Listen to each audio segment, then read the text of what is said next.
advocacy group. Thanks very much for your time. Thank you very much. Will Imboden is a distinguished scholar at the Strauss Center at the University of Texas, Austin. Previously, he served as Senior Director for Strategic Planning for the National Security Council under President Bush. We just heard Reggie Littlejohn, Will, saying the Obama administration has completely fumbled the Chen case. What is your sense?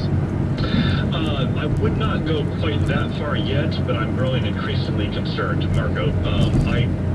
After the initial reports yesterday, I wrote pretty favorably that it looked like the Obama administration had pulled off a good deal based on two conditions: that Chen is allowed to stay in China and enroll in law school, and that second, the Chinese government is agreeing to honor his freedom and his rights. What we're hearing now is it seems like those conditions are not being met, and so that's why I initially wanted to give the Obama administration, all the benefit of the doubt here, that they had secured sufficient agreements from the Chinese government to honor Chen's rights, but it's now looking like that may not be the case, so this could not be ending so well. Right, and yesterday you also wrote on your blog that it'd be a good thing if Chen stays in China. Do you still feel that way today?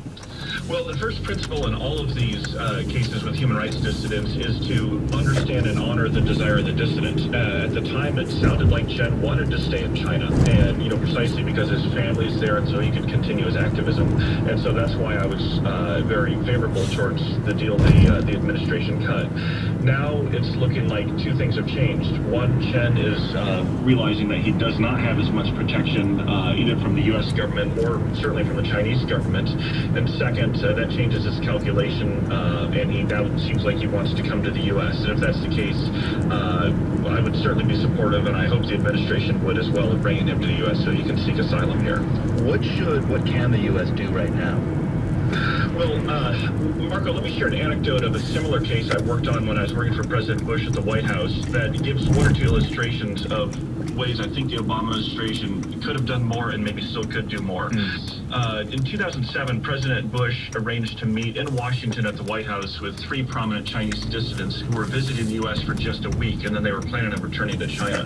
Shortly before the meeting,